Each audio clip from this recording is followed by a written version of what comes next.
Alright, so in my last video, I recapped how the Warriors ended their season, and a big topic of conversation in that video surrounded Jimmy Butler and his production during the postseason. Jimmy's passiveness is no doubt the issue here, and it was one of the reasons why the Warriors couldn't get one game. He was aggressive in game 3, and whenever he's on that type of timing, boy does he look fantastic. He looks like a completely different player, a player that would actually have the authority to demand the type of money that he wants. Maybe Pat Riley wouldn't have let him go so easily if he was this aggressive consistently. But when the star player is injured and you're the next best option, you have to perform like the first option. You've done it before. You've had one of the greatest postseason runs of all time. You can't be aggressive for 1 out of 5 games. It just doesn't work like that. I don't know what to tell you. No one else on this roster is capable of making things happen besides you. No one else can create advantages. Everyone else relies on advantage creation to score, or they try to score within the system. I mentioned in my last video that Jimmy's passiveness affects the team's offense because Kerr has to switch to a more heliocentric style of play. Think Brunson or Luka ball. That's how it looks, and quite frankly, that's the only way the team was able to score minus JK. This forces you to either have to shoot or make the right play only if it's there. I can't believe the guy would get 2 feet in the paint and drive laterally away from the rim and force kickouts.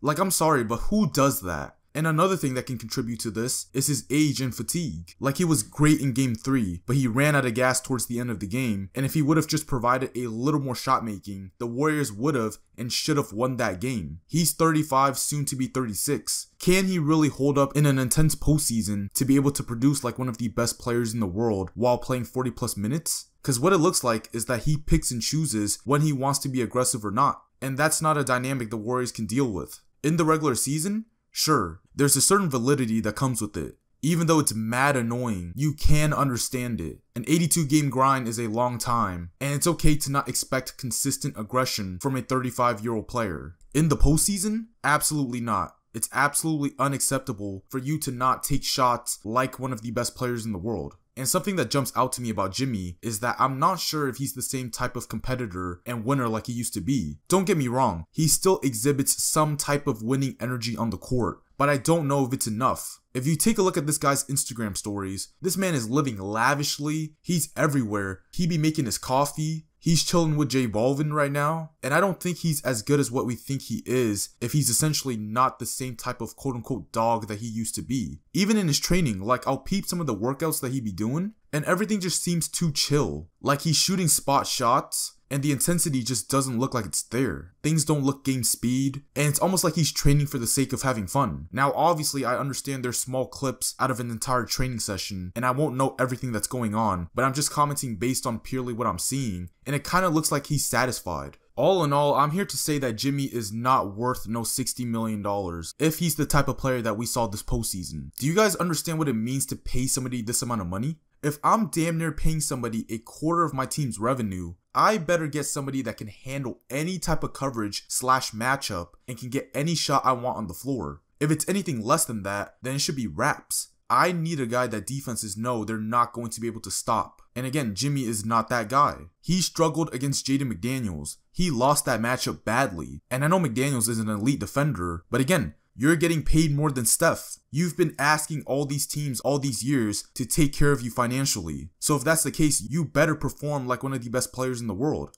I need you to be Jimmy Butler, especially when we don't got Steph. And if you can't take control and assert yourself as the best player on the court, again, you just don't deserve those 60 M's. Like, not to be insane here, but Jimmy was like the 5th best player on the court.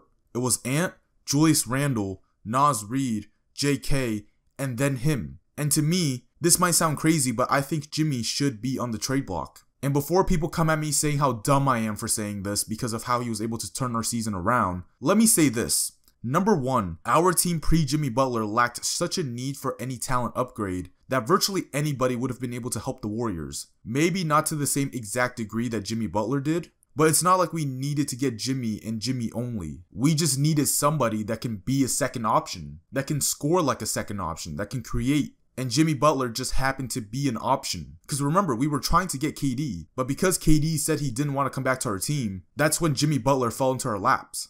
2. Us being the number 1 defense since acquiring him was heavily inflated. We were blessed with an easy schedule, and that skewed the outlook of our defense being better than what it actually was. Even though our defense was good, it wasn't number 1 in the entire league.